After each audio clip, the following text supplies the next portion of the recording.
let y1, y2, yn be continuous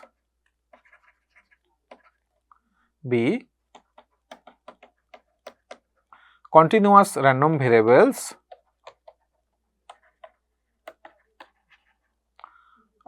with the joint probability density function. This is the abbreviation I am using, with the joint probability density function f of y. So basically we can explicitly write y1, y2, yn, y1, y2, yn. So this is joint probability density function, and the marginal probability density function of yi be f of yi. Okay. So this is the assumption that they have joined. So if the random variables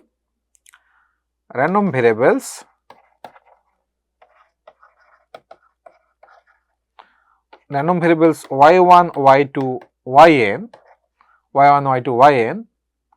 are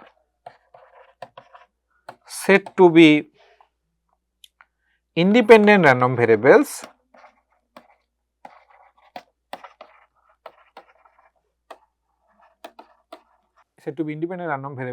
if, this is the definition, they are joint probability mass function, here probability mass function we talked when we discussed the discrete cases. Here, because we are considering continuous cases, the independent random variables, if the joint probability density function, we will talk about the joint probability density function in case of continuous cases. This is just I am again writing as explicitly the notation. It should not be it should be clearly understood. It can be written as their product. So similarly to the discrete cases, or in bivariate continuous random variable cases also we discussed. So this is f of y1, f of y2, f of yn. So in simplified notation we can say that f of this joint probability density function is product of their marginals. So here we have to be careful that this has to be true for all values of, so we can either say that small y tilde yn belongs to Rn, or we can say for all yi belongs to R for I is equal to 1 to n. So if these conditions are satisfied, so this condition is satisfied, so then we say that this y1, y2, yn are independent random variables, continuous. For the continuous cases we have to, so it is similar definition we discussed for the discrete cases. So when it is independent, so it is a product of their random variables. For continuous cases, product of their probability density. For discrete cases, it is product of their probability mass functions.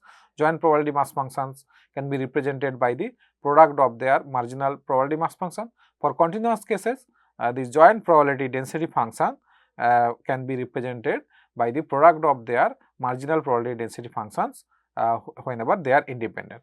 So here also, if you know the marginal probability density function, and also if you assume or we know that the random variables are independent, so then we can find their joint probability density function. So let us discuss one example. Suppose let us consider normal random variables. So let y1, y2, yn be normal random variable, normally okay. So let be normal distributed random variables, or we can just let while yn be continuous random variable, be continuous random variable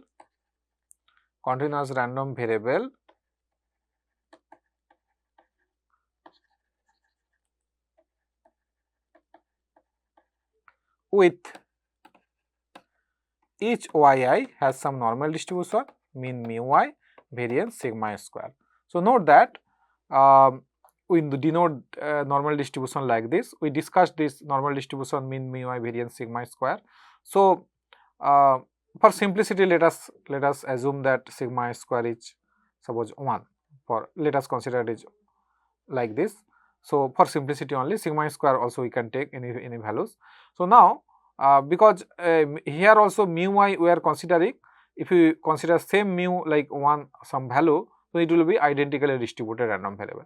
But here we are considering different mu y for different I, different mean. So it is not identically distributed, they are not identically distributed random variables, they are different random variables. So if, so then what is the probability density function of yi is given by, probability density function of yi is given by, so because it is a normally distributed random variable, f of yi it is 1 by root 2 pi. So sigma is here 1 e to the power of minus yi minus mu y whole square by 2, sigma square is 1, where yi can take any value between minus infinity to plus infinity for I is equal to, so this is density function of every y1, y2, yn, it is represented in this notation yi for I is equal to 1 to n. Now if y1, y2, yn are independent random variables, the independent random variables, the joint probability density function of yn is given by, if they are independent random variables, then we can find the their joint probability density function. So how? Because we know that if they are independent random variables, then by definition the joint probability density function can be represented by their product of their marginal. So here this advantage is that we can find the joint probability density function. So y of y, say, so let us explicitly write, so to understand it clearly, y1, y2, yn. So then what is this? This is because they are independent, so it will be true for all y1, y2, yn, f of y2, y2, then f of yn, yn. So this is equal to so 1 by, so f of y1, y1, if we put I is equal to 1, then 1 by root 2 pi e to the power of minus y1 minus mu 1 whole square by 2 multiplied with 1 by root 2 pi e to the power of minus y2 by minus mu 2 by whole square by 2. So 1 by root 2 pi e to the power of minus yn minus mu n whole square by 2. So then we can simplify because it is 2 pi. So 2 pi whole to the power, it is in the denominator. So it is minus n by 2 e to the power of, we can write minus summation of yi minus mu y whole square by 2 or 1 by 2 it is. So this is the joint probability for whenever yi minus mu 2 plus infinity for I is equal to 1 to n. So this is the joint probability density function. So note that if they are not independent, so this will not be the joint probability density function. So that we will discuss how multivariate some of the distribution function we know how the joint probability density function looks like in case of they are not independent. In case of y1, y2, yn are multivariate probability density function, how we can find. So how some of the random variable we know, so we will discuss that. So but in that case here we assume that they are independent. So by independent definition here we discussed, and then using the independent definition we found the joint probability density function using their marginal probability density functions. Now we will discuss the moments of the multivariate random variables.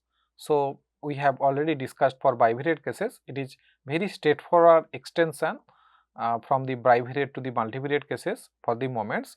So let us discuss first how we can define the mean. So mean of a random variable, suppose let x, x1, x2, xn be a multivariate random variable. So first let us consider discrete random variable. So multivariate, let us consider multivariate discrete random variable,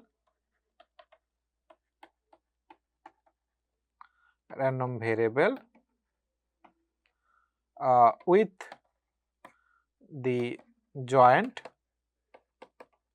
probability mass function. So some joint probability mass function. So we have discussed if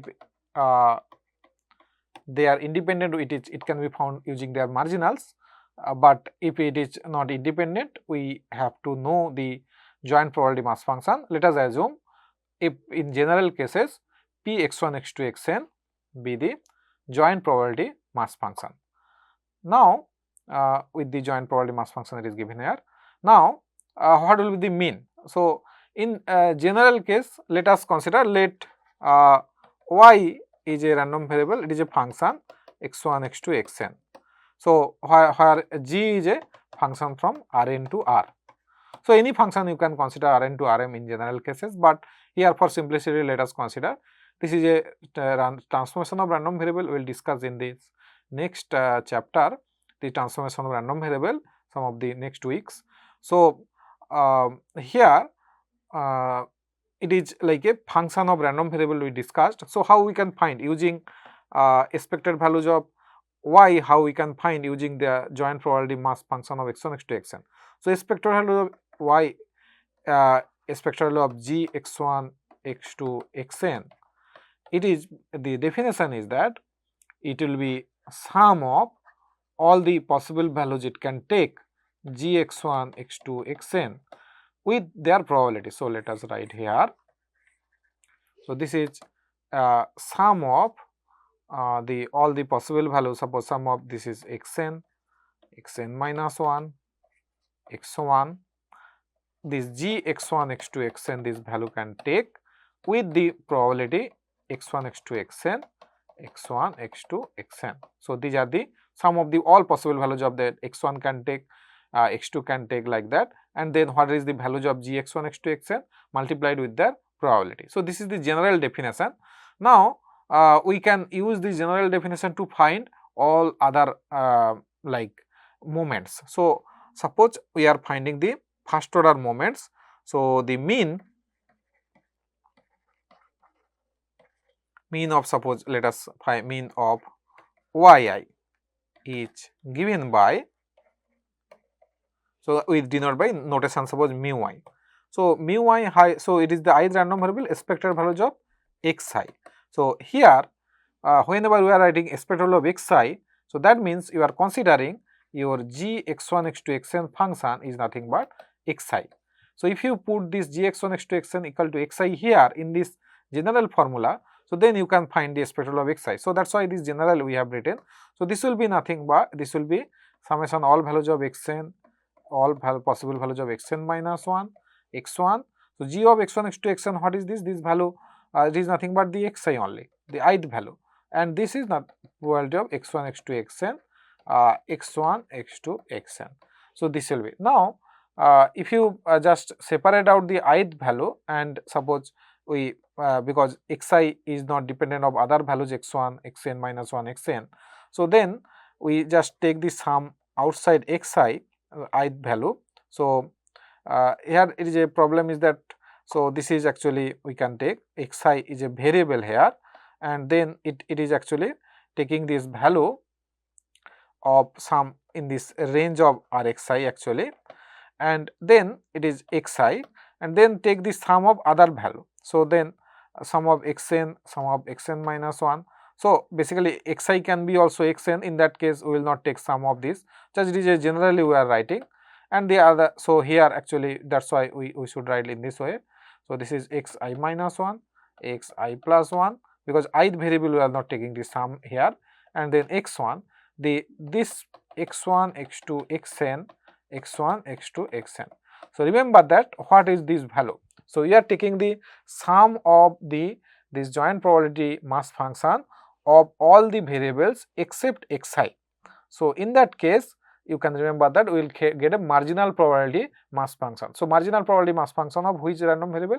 Marginal probability mass function of xi we will get, because we are not taking the sum of, for continuous cases like we did continuous cases, for if we don't take the integration of ith value, then we will get the marginal. Similarly here for discrete cases, if you don't do the sum of the those random variables, but the other random variable are taking sum, so then we will get the marginal probability mass function. So then this is nothing but summation of all these values xi it is taking in Rxi, because of this confusion here also xi, this is also xi, actually the sum of the all possible values xi, we will take the sum. And what is this value? This is nothing but the marginal probability mass function of xi. This is the usual definition of the mu I, actually you can remember. So this is the general definition, so that we can actually from the general definition we can find the our the univariate cases definition, because this general definition can be used for any other moments also. So now similarly we can find the variance also. So variance sigma square is variance of suppose xi. So variance of xi, we need this definition, you can remember, this is xi minus mu I whole square. Now if you consider how we can find this expected value. So if you consider this g x1 x2 xn, in that case in this general formula, so if you consider g of x1 x2 xn, this is xi minus mu I whole square, so then you can find the formula there. So here you can put this g1 x2, so this is nothing but summation of the all values it can take xn, all value is can take xn minus 1 x1, so then this is xi minus mu I whole square, then p of x1 x2 xn, then x1 x2 xn. So now see that this ith value variable similarly we can separate out, and then it can be represented again summation of all value xi can take in the Rxi, and then xi minus mu I whole square, then this is nothing but the marginal probability mass function of xi, very similar to the previous computation we did. So that's why I am not repeating these things again. So these things like here xi minus mu I whole square, it will be separated out here, and then remaining part will be nothing but the marginal probability mass function. So always we can simplify in this way, we are not saying, but here we can simplify because it is a more complex situation, multivariate random variable we are dealing. So this is the variance. So but it can be represented, we know that this can be represented like summation of xi Rxi, so xi square px xi of xi minus summation of xi Rxi into xi into px of xi, pxi of xi whole square. So that actually this formula, so this is mu 2 dash minus mu 1 dash whole square, that is nothing but expected values of xi square minus expected values of xi whole square. So this is actually, this is we can say mu 2 dash for the ith variable, how we can represent like mu 2 dash I minus mu 1 dash ith variable whole square. So that for any I, for I is equal to 1 to n. So that is the formula we have already, we know already, we have computed some of the numerical example, you can remember these things, we are not doing again. So this is, you can go back to some of the other videos, that how this can be, this general definition of the variance can be represented this by simplified form, and most of the time we use this simplified form computing the variance. Now because it is a multivariate random variables, we are more interested about how they are related each other. Suppose we are considering these two random variables, suppose xi and xj. So these two random variables, how they are related. So that for bivariate cases we discussed it. So then we define it as like a covariance of xi and xj. So covariance of xi xj, it is denoted, we denote x sigma ij. So it is by definition, this is nothing but it is, we discussed xi minus mu I and xj minus mu j. So for any I is equal to, for I and j belongs to 1 to n. So note that I and j can be equal also. So in that case it will be xi minus mu I whole square, and in that case this will be nothing but the sigma I square variance. So whenever I not equal to j, we get the covariance. So so it can be also simplified in this way. This is expected values of xi xj minus mu I into mu j. So this is the covariance. And also in bivariate cases we discussed that the covariance is not unitless. So we cannot compare two different, suppose, set of random variables with respect to their covariance, how the value, we cannot say that they are more correlated or they are more they are associated each other than the other two random variables, we cannot say. So that's why we need some quantity that can be comparable. So in that case we defined actually it is defined the correlation coefficient. So the correlation coefficient between the I and j, the correlation coefficient, between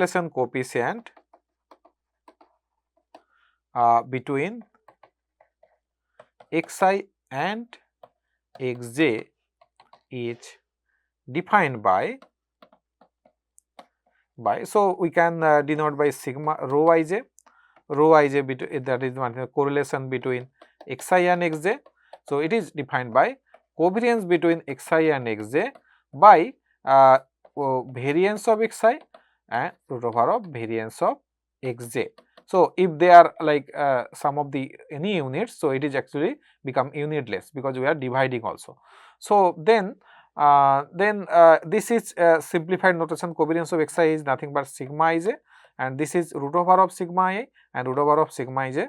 So this is sigma I into sigma j for any I for I j belongs to 1 to n. So if I not equal to j, then we get the correlation coefficient between two different random variable. If I is equal to j, so this is nothing but 1 because they are the same random variable. Covariance between the variance sigma I square by sigma I root over sigma I into sigma I, this become 1. So for I not equal to j, we get the correlation coefficient between two different random variable xi and xj. So here you can see that. So those things are discussed here, covariance between zi and zj. So basically here we did not use the same variable. So this is just a change of variable in this slide we kept here. So zi zj instead of xi xj used, and rho ij we discussed. This is covariance sigma ij by sigma I into sigma j. So this is the covariance and correlation coefficient between two random variables. For bivariate cases we already discussed, because we are taking two random variables at a time. So it is nothing but the bivariate cases we already discussed. So suppose how they are related, suppose correlation coefficient xi and xj. So this is the one random variable and another random variable xj. So if you know the correlation coefficient sigma ij, so depending upon the random variable sigma ij, so if it is close to 1, so then this data scatters plot will be looks like. So if yxj is increasing, then yj also will increasing. So it will be like a straight line. So most of the time it will be around a straight line. Now if rho ij is equal to close to the -1, so that we already discussed that this value rho ij correlation coefficient is always less than equal to 1 and it is greater than equal to -1. So that can be shown by Cauchy-Schwarz inequality. We are not going in details about that, but it is just to mention that correlation coefficient has very significant implication in analyzing the their relationship between two random variables. So the correlation coefficient will be always between -1 and +1, and this will be, if it is close to 1, that means they are related as a straight line. So we say a linear relationship. This is -1. If it is -1, that is also a linear relationship, but it will be negatively correlated, we say. So that means this data will be looks like this. So this case basically rho ij is close to 1, and this case rho ij is close to -1. Now if the data does not show any this kind of relationship, straight line relationship, maybe there may be other relationship, like it is like it is a circle, or like sometimes it is increasing, sometimes decreasing, not like linear type of any relationship, then this correlation coefficient will not be close to 1 or minus 1, this will be close to 0. So, if these values are close to 0, so then there will not be any linear relationship. These two random variables do not show any linear relationship between their values. So, this is the concept of the moments. So, we just discussed first order moment and the second order moment, because it is a multivariate random variable. So, it may be complicated to discuss more higher order moments. So, here we discussed first order moment and second order moment like sigma square, and then we discussed how to relate themselves, like correlation, they are how they are correlated. To relate that, we discussed the covariance and the correlation coefficient.